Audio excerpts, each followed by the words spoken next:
नमस्कार मंडळींनो, ठरलं तर मग मालिकेच्या आता येणाऱ्या भागामध्ये जबरदस्त ट्विस्ट आता आपल्याला पाहावयास मिळणार आहे. आणि त्यामध्ये आता मधुभाऊला सुभेदारांच्या घरातून हाकलून देण्यासाठी आता प्रियाने रचलेला कट प्रियाच्या चांगलं ठेवून आता प्रिया जेव्हा मधुभाऊच्या रूममध्ये तिच्या लग्नाचा हार ठेवत असते त्याचा लाईव्ह व्हिडिओ पुरावा सायली कसा काढते आणि मधुभाऊवरती चोरीचा आळ घेऊन मधुभाऊला घराच्या बाहेर हाकलवणाऱ्या प्रियाचा पर्दाफाश करून पूर्ण ही कल्पनासमोर प्रियाचा खरा मुखवटा सायली कशी समोर आणते हे आपल्याला आता आपण या व्हिडिओमध्ये बघूयात. आणि प्रियाचे ते घाणेरडे रूप सगळ्यांच्या समोर आणून प्रिया खोटारडी कशी हे अश्विनला दाखवून देतात. अश्विन समोर प्रियाचा खरा चेहरा आणि प्रियाचे खरे रूप सायली आता समोर आणून सत्याचा एकच कसा धमाका उडतो आणि सायली हीच खरी असल्याचे कसे समोर येते हे या व्हिडिओमध्ये आपण बघूयात. त्यामध्ये आता अर्जुनने मधुभाऊ आणि सायलीसोबत प्रियाच्या रूमची झडती घेतलेली असते. मात्र त्यावेळेस आता प्रियाच्या सुटकेसमध्ये मधुभाऊंनी हा लहानपणीच्या सायलीचा फोटो बघितलेला असतो आणि मधुभाऊंनी पण तो फोटो आता तिच्या सुटकेसमध्ये तसाच ठेवलेला असतो. त्यानंतर आता मधुभाऊ हे त्यांच्या रूममध्ये येऊन विचार करतात की आपण आता सायलीला ही गोष्ट सांगायला नको, कारण प्रिया ही तिने सायलीचा लहानपणीचा फोटो एवढ्या आतमध्ये तिच्या सुटकेसमध्ये कसा ठेवला आणि प्रियाचा सायलीच्या विरोधात काहीतरी डाव तर नसेल ना. आणि आपल्याला आता हे सत्य पडताळून बघायलाच हवे आणि यासाठी आता आपल्याला प्रियाला जाब विचारायलाच हवा. प्रियाच्याच तोंडातून आपल्याला सत्य कळले ना तर फार बरे होईल असा विचार करून आता मधुभाऊ हे प्रियाच्या रूममध्ये येतात. तर प्रिया आता अश्विनसोबत असते आणि त्यावेळेस आता मधुभाऊंनी कपाटातील सुटकेसमध्ये असणारा तो सायलीचा फोटो प्रियाला मागवलेला असतो. पण प्रिया आता मोठ्या हुशारीने मधुभाऊला ती कपाट उघडून तो फोटो दाखवणार नसल्याचे सांगते, कारण तिच्याकडे असा कोणताही फोटो नाही. तर आता मधुभाऊ म्हणतात की खोटारडे प्रिया, तू खोटं बोलू नकोस.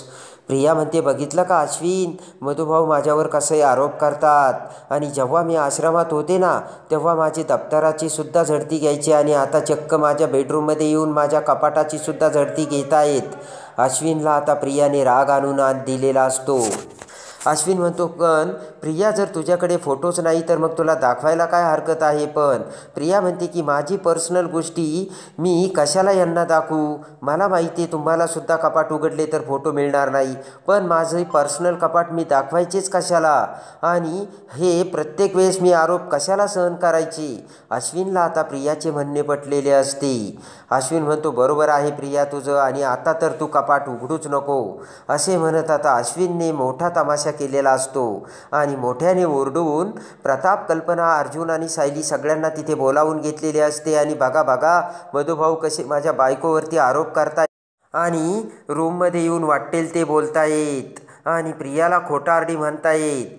तेव्हा आता प्रियासुद्धा आता विचार करते की आता जर कपाटातली हे फोटोचे सत्य समोर आले तर सगळ्यांसमोर आपला पर्दाफाश होईल, पितळ उघडे पडेल. म्हणून प्रियाने बरोबर कल्टी मारलेली असते आणि प्रिया म्हणते, जाऊ देणारे अश्विन, आजपर्यंत मधुभाऊचे वागणे ना मी सहन करत आले आहे, तेव्हा तू अजून कशाला घरच्यांना त्रास देतो असे म्हणत आता प्रियाने तिची पोळी भाजून घेतलेली असते. आणि त्याच वेळेस आता इकडे मधुभाऊला घेऊन अर्जुन सायली बाहेर आलेले असतात खरे, पण मधुभाऊंनी विचार केलेला असतो की जर आपण सायलीला हे सगळं सांगितलं तर लहानपणच्या सायलीच्या आठवणी जर सायलीच्या डोळ्यासमोर आल्या तर सायलीला त्याचा त्रास होतो. म्हणून आता मधुभाऊसुद्धा सायलीला खोटं बोललेले असतात आणि प्रिया दारू पिऊन आली म्हणून जाब विचारायला गेलो होतं असं खोटं सांगतात. आणि त्यानंतर आता दुसऱ्या दिवशी प्रिया ही कल्पना, प्रताप, पूर्णाजी सगळ्यांसोबत देवळात गेल्याचे मधुभाऊला समजते आणि ताबडतोब आता मधुभाऊ पुन्हा विचार करून प्रियाच्या बेडरूममध्ये जातात आणि प्रियाची ती सुटकेस उघडून आता प्रियाचा तो फोटो बघू लागतात. पण आता मात्र प्रियाने नामी शक्कल लढवलेली असते आणि आता मधुभाऊला त्या फोटोचे सत्य समजल्यानंतर लगेचच प्रियाने तो फोटो आणि कपाटावरील असलेले तिच्या बॅगमधील ते लाल गाठोडे अश्विनच्या आता काम करण्याच्या त्या टेबलच्या ड्रॉवरमध्ये लपून ठेवलेली असते आणि त्याची चावी आपल्याकडे ठेवलेली असते. आणि इकडे वेड्यासारखी मधुभाऊ ती सुटकेस बघत असतात. पण आता इकडे देवळात जात असलेली तन्वी तिला पुन्हा काहीतरी आठवते आणि माझा मोबाईल राहिला असे कल्पनाला सांगून पुन्हा माघारी फिरते. तर दरवाजा उघडताच समोर मधुभाऊ तिची सुटकेस असल्याची प्रिया बघते आणि आता प्रियाला जाम राग आलेला असतो. पण प्रिया म्हणते की आता जरी या म्हाताऱ्याने किती जरी बघितलं तरी याला काही भेटणार नाही आणि आता तसंही आपल्याला देवळात जायचंय. या म्हाताऱ्याचा ना असा मोठा बॉम्ब फोडायचा ना की डायरेक्ट हा घराच्या बाहेरच गेला पाहिजे आणि बघतेच याच्याकडे नंतर असा विचार करून प्रिया तिथून निघून गेलेली असते. आता प्रिया देवळातून पुन्हा घरी येते. प्रियाला आता म्हाताऱ्याचा जाम राग आलेला असतो आणि ह्या मधुकर पाटलाला ना आता सुभेदाराच्या घराच्या बाहेर फेकावंच लागेल आणि ही वेळ आलीच आहे असा आता विचार करून प्रियाने आता भयानक प्लान केलेला असतो. आणि प्रियाने आता पूर्णाजीने तिला जो लग्नामध्ये दागिना दिलेला असतो तो हार आता प्रियाने गुपचूप आता मधुभाऊच्या रूममध्ये नेऊन ठेवलेला असतो. आणि आता प्रिया तो मधुभाऊच्या रूममध्ये नेऊन ठेवता क्षणी इकडे आता प्रिया ही रूमच्या बाहेर निघून जाते. पण त्याच वेळेस आता सायली ही मधुभाऊच्या रूमकडे येत असते. आणि जेव्हा आता प्रिया ही मधुभाऊच्या रूममध्ये जात असते तेव्हा सायलीने प्रियाला बघितलेलं असतं आणि ताबडतोब दरवाजाच्या पाठीमागे येऊन प्रिया आता काय करते हे सायली बघू लागते. आणि प्रिया आता इकडे तिकडे बघत प्रियाने आता तिचा तो हार मधुभाऊच्या त्या बॅगमध्ये ठेवलेला असतो. आणि त्याच वेळेस आता सायलीने ते सगळं बघितलेलं असतं. सायली विचार करते की अरे बापरे, ही प्रिया आता वेगळा काय डाव खेळते आणि हिने हा सोन्याचा हार आणलाय. तिचा सोन्याचा हार हा मधुभाऊंच्या बॅगमध्ये कशाला ठेवते. पटकन सायलीच्या सगळं काही लक्षात आलेलं असतं. आणि त्याच वेळेस आता सायली पटकन तिचा मोबाईल काढून प्रियाचा तो सगळा हार ठेवल्याचा व्हिडिओ आता सायलीने काढून घेतलेला असतो. आणि पटकन आता सायली ही दरवाजाच्या आड बाजूला लपते तर प्रिया आता गुपचूप तेथून निघून जाते. इकडे आता सायलीच्या डोक्यात मात्र मोठा विचार चालू असतो आणि आता काय करावे आणि काय नाही हे कळत नसतं. त्याच वेळेस आता इकडे सगळेजण आता नाश्ता करायला तिथे आलेले असतात. आणि सगळे जण नाश्ता करायला बसलेले असताना प्रिया ही तिच्या रूममधून ओरडत पळतच आता खाली येते आणि म्हणते की पूर्णाजी, अश्विन, घात झाला, चोरी झाली. तर आता अश्विन खडकन उठून उभा राहतो आणि प्रियाला म्हणतो काय झालं प्रिया. प्रिया म्हणते की अरे अश्विन, पूर्णाजीने आपल्या लग्नामध्ये मला जो हार दिला होता ना तो हार माझ्या रूममध्ये नाही आहे आणि तो कपाटातून गायब झाला आहे. कोणीतरी तो हार चोरलाय. तर आता सगळ्यांना मोठा धक्का बसतो. कल्पना, पूर्णाजी करून प्रियाकडे बघू लागतात. अश्विन म्हणतो प्रिया, अगं असा कसा गेला असेल कुठे तो हार, नीट बघितलं का तू. प्रिया म्हणते की अश्विन, अरे सगळीकडे शोधलंय मी आणि मला माहिती आहे हा हार ना आपल्या इथेच कुणीतरी घेतलेला आहे. कारण या सायलीलाच माझा तो हार तिच्या डोळ्यात चलत होता आणि तिला देखवत नव्हतं पूर्णाजीने मला एवढा सुंदर हार दिला म्हणून. नक्कीच हे काम या सायलीचं असणार असा आता मोठ्याने ओरडत प्रियाने सगळ्यांसमोर सांगितलेलं असतं. ते ऐकून आता कल्पना, पूर्णाजीला सुद्धा राग आलेला असतो. कल्पना विचार करते की नक्कीच ही सायली प्रत्येक गोष्टीत प्रियाला आडवं घालते आणि नक्कीच आता हा हार अर्जुनच्याच बेडरूममध्ये मिळेल. कल्पनाला आता राग आलेला असतो आणि कल्पना म्हणते की प्रिया, असं जर असेल ना तर अगोदर सगळ्यांच्या बेडरूम आपण चेक करायला हव्यात आणि सगळ्यात अगोदर अर्जुन सायलीची बेडरूम चेक करायला हवी. आणि प्रिया, तू अर्जुनची बेडरूम चेक करशील असे आता आज्ञा, असा आदेश आता रागाने कल्पनाने प्रियाला दिलेला असतो. तर प्रिया खुश झालेली असते.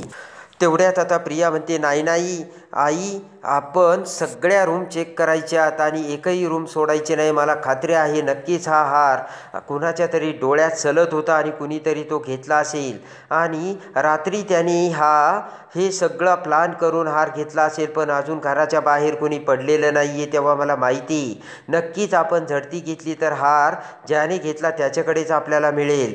कल्पना, पूर्णाजी म्हणतात बरोबर आहे. पूर्णाजी उठून उभा राहते आणि म्हणते की प्रिया चल, मला घेऊन चल. चल आता मी सुद्धा तो हार बघणार आहे. सगळेजण आता ते हार आता शोधू लागतात. पूर्णाजी, कल्पना, प्रताप सगळेजण आता अर्जुनच्या बेडरूममध्ये आलेली असते आणि प्रिया जातीने आता सगळे अर्जुनच्या आता सगळ्या वस्तू इकडे तिकडे फेकून तो शोधू लागते. आणि त्याच वेळेस आता प्रियाच्या समोर आता महिपत, साक्षी, विलास यांचा तो ब्लॅकबोर्डवरती लावलेले ते सगळे फोटो आणि त्याच्या शेजारी प्रियाचा सुद्धा फोटो जो लावलेला असतो तो समोर आलेला असतो. आणि तो फोटो बघून आता मात्र प्रियाला धक्का बसतो. पण ताबडतोब अर्जुन आता त्या ब्लॅकबोर्डवर कपडा टाकतो आणि म्हणतो, प्रिया तू हार शोधायला आली ना, तेव्हा तू तुझं काम कर, बाकीच्या गोष्टी तू बघू नकोस. आणि ताबडतोब आता अर्जुनला देखील राग आलेला असतो. अर्जुन आता सगळं कपाट, ड्रॉवर सगळ्यांना सगळं दाखवतो. अर्जुनच्या रूममध्ये हार मिळालेला नसतो. आणि त्यानंतर प्रिया म्हणते की मला ना आता मधुभाऊवरती देखील संशय येतोय आणि मधुभाऊची देखील रूम चेक करायला हवी. तेव्हा मात्र सायली, अर्जुन सगळ्यांना मोठा धक्का बसतो. पूर्णाजी म्हणते की बरोबर आहे, न्याय हा सगळ्यांना सारखाच असायला हवा. कल्पना, पूर्णाजी सगळेजण आता मधुभाऊच्या बेडरूममध्ये येतात. आणि अखेरीस आता प्रिया सगळं चेक करून प्रिया जिथे तिने त्या मधुभाऊच्या पिशवीमध्ये हार ठेवलेला असतो त्या पिशवीजवळ येऊन अखेर ती पिशवी बॅग उघडते. आणि त्यामध्ये आता प्रियाला तो तिचा हार भेटतो. आणि प्रिया ओरडतच म्हणते, पूर्णाजी, कल्पना मामी बघितलं का, अहो मधुभाऊंच्या बॅगमध्ये मला हार मिळाला. ते ऐकताच आता सगळ्यांनी आ करून तोंडाला हात लावलेला असतो. आणि मधुभाऊंनी चक्क चोरी केल्याचे सत्य आता पूर्णाजी समोर येऊन रागाने पूर्णाजी आता मधुभाऊकडे बघू लागते. आणि आता इकडे सायली आणि अर्जुनला मोठा धक्का बसलेला असतो. आणि लगेच पुढे येत आता प्रिया म्हणते, बघितलं का, आणि मी तुम्हाला सांगितलं होतं की माझा हा हार नक्कीच कोणीतरी चोरला असेल, पण मला वाटलं होतं की हा हार सायलीने घेतला असेल. पण मधुभाऊ आणि चोरी, मी यावरती विश्वास ठेवूही शकत नाही. आणि लगेच आता प्रिया म्हणते, मधुभाऊ अहो तुम्हाला पैशाची गरज होती तर तसं बोलायचं ना, चोरी करायची काय गरज होती, आणि तेही माझ्या हाराची चोरी. आजपर्यंत मधुभाऊ तुम्ही माझ्यावरती आरोपच करत आले आणि संशयच घेत आले, आणि आज तुम्ही उलट आज तर तुम्ही हाईट केली, चक्क तुम्ही चोरी केली आणि माझा सोन्याचा हार चोरला. आता मात्र मधुभाऊंची सुद्धा बोबडी वळालेली असते. मधुभाऊंना मोठा शॉक बसलेला असतो. आणि आता मधुभाऊ विचार करतात, पहिल्यांदा या प्रियाने माझ्यावरती खुनाचा आरोप घेतला आणि आता इथे चोरीचा आळ घेते. मधुभाऊ म्हणतात की अहो जावई बापू, या प्रियाला काही सांगा ना. अन्नपूर्णा मॅडम, मी असं कधीच करू शकत नाही, मी गरीब असेन पण मी प्रामाणिक आहे, प्रामाणिक. तर पुढे येत आता सायली म्हणते की हे बघ तन्वी, काहीही बोलू नकोस, मधुभाऊ चोरी कधीच करणार नाही आणि असं कधीच करणार नाही. प्रिया म्हणते की सायली, आता मग मी खोटं बोलते का, हा हार मधुभाऊच्या बॅगमध्ये कसा आला, म्हणजे तुला असं म्हणायचं का की मीच हा हार या बॅगमध्ये ठेवला. तर आता रागाने सायली ही प्रियाकडे बघत असते. आणि ताबडतोब आता कल्पना, पूर्णाजी, प्रताप सगळ्यांना राग येऊन सगळेजण रागाने मधुभाऊकडे बघतात. आणि लगेच आता रागाने पूर्णाजी अर्जुनकडे बघते. पूर्णाजी म्हणते की अर्जुन, तुला आता काही बोलायचं बाकी आहे का, आणि आता बघितलं ना तू हे सगळं काय झालंय आणि काय होतंय ते. आता मला ना या घरात राहण्याची सुद्धा भीती वाटू राहिली. प्रिया रडण्याचं नाटक करत म्हणते, बघितलं का पूर्णाजी, अगं हे काय चाललंय आपल्या घरात, आणि सकाळी सुद्धा मधुभाऊ मला आरोप करून मला बोलण्यासाठी आले होते. प्रिया म्हणते, पूर्णाजी बघितलं का या मधुभाऊंना आणि सायलीला मी या घरात आता नकोशीच झाली आहे. पण तसं जर असेल तर त्यांनी डायरेक्ट मला सांगायचं ना, आणि माझा हार चोरून मला तुमच्यासमोर हे उघडे पाडणार होते. आणि बघितलं का, आणि पूर्णाजी आता मी या घरात एक क्षणही राहू शकत नाही, आणि माझ्यावरती इथे आता ही कोणती वेळ आली. आणि ते ऐकून आता पूर्णाजी म्हणते, थांब प्रिया, तुला कुठेही जायची गरज नाही. अगं, तू एवढी खरी आहे. ज्याने चोरी केली त्याला सोडून द्यायचे आणि तू या घरातून जाणार का? अजिबात नाही. आता या घरातून जाईल तर तो चोरच जाईल. असे म्हणत रागाने आता पूर्णाजी मधुभाऊकडे बघते तर सायलीला मोठा धक्का बसलेला असतो. मधुभाऊ म्हणतात की अन्नपूर्णा मॅडम, जावई बापू, तुम्ही माझ्यावर विश्वास ठेवा. मी गरीब आहे पण चोर नाही. असं मी कधीच करणार नाही. आणि आता सगळ्यांना मोठा धक्का बसलेला असतो. आणि रागाने आता पूर्णाजी म्हणते की आत्ताच्या आत्ता माझ्या घरातून चालतं व्हायचं. आणि आता मोठ्याने पूर्णाजी ओरडत आता मधुभाऊंना पूर्णाजीने जायला सांगितलेलं असतं. आणि ताबडतोब आता खाली मान घालून मधुभाऊ त्यांची बॅग घेतात आणि तेथून जाऊ लागतात. सगळ्यांना मोठा धक्का बसलेला असतो. आणि त्याच वेळेस आता मधुभाऊ जात असताना सायली आता मधुभाऊंना थांबवते. सायली म्हणते की थांबा. तर सगळेजण आता मधुभाऊकडे आणि सायलीकडे बघू लागतात.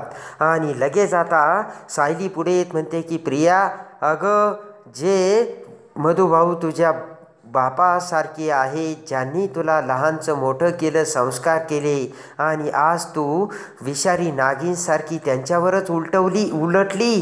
पण आता मी तुझं हे पितळ जास्त वेळ चालू देणार नाही. आणि खरं काय आहे हे आता मी सगळ्यांच्या समोर आणते बघा. असे म्हणत आता सायली तिचा मोबाईल हा सगळ्यांच्या समोर धरते आणि म्हणते की मधुभाऊने कधीच चोरी केली नाही आणि मधुभाऊ कधीच चोरी करणार नाही. खरं तर हे जे कोणी केलं ना, ते या तन्वीनेच केलं आहे. आणि बघा, तन्वीने तिच्या स्वतःच्या पायाने चालत जाऊन मधुभाऊच्या रूममध्ये जाऊन तो हार कसा मधुभाऊच्या बॅगमध्ये ठेवला. आणि असे म्हणत आता सायलीने आता प्रियाचा तो सगळा मोबाईलमधील सिनेमा आणि त्याचा व्हिडिओ आता पूर्णाजी, कल्पना, प्रताप आणि सगळ्यांना दाखवलेला असतो. आणि तो आता प्रियाचा व्हिडिओ बघून सगळ्यांनी तोंडाला हात लावलेला असतो. आणि प्रियाने स्वतःवरून तिचा हार मधुभाऊच्या बॅगमध्ये ठेवून प्रियाने आता स्वतः मधुभाऊंवरती चोरीचा आळ घेतल्याचे सत्य आता लखलखत आता पूर्णाजी, कल्पना आणि सगळ्यांसमोर आलेले असते. आणि सगळ्यात मोठ्या प्रियाच्या सत्याचा पर्दाफाश झालेला असतो. माझे मधुभाऊ असे कधीच करू शकत नाही. आणि आज पूर्णाजी, तुम्ही कोणतेही पुरावे न बघता प्रियावरती विश्वास ठेवून माझ्या मधुभाऊला वाटेल ते बोलून इथून जायला सांगितले, त्यांचा अपमान केला. पण खरं सत्य आता काय आहे हे तुम्ही बघितलं ना. आणि आता माझे मधुभाऊ यांच्यावरती काही पुरावे न बघता तुम्ही असा आरोप केलात आणि त्यांना घराबाहेर काढले. तर आता तुम्ही तन्वीवर विश्वास ठेवला, पण तन्वीने हे सगळं केलं, तेव्हा आता तन्वीला कोणती शिक्षा करणार, असे सायलीने परखडपणे आता पूर्णाजीला सांगितलेले असते. आणि ते ऐकून आता अश्विन करून प्रियाकडे बघत असतो तर रागाने पूर्णाजी. आणि त्याच वेळेस आता अर्जुनला तर एवढा राग आलेला असतो आणि रागाने अर्जुन आता प्रियाला मारण्यासाठी हात उगारतो. तर आता प्रियावरती हात उगारून अर्जुन आता प्रियाला कोणती शिक्षा करणार, मधुभाऊवर चोरीचा आळ घालणाऱ्या प्रियाची आता पूर्णाजी ही कोणत्या सत्याने हकालपट्टी करणार. आणि प्रियाचे ते भयानक कांड सायली समोर आणून सायली हीच खरी हे पूर्णाजीला कसं समजणार, हे सगळं बघण्यासाठी आणि ठरलं तर मग मालिकेच्या डेली अपडेटसाठी बेल नोटिफिकेशनवर क्लिक करून आपल्या चॅनलला लाईक करा, सबस्क्राईब करा.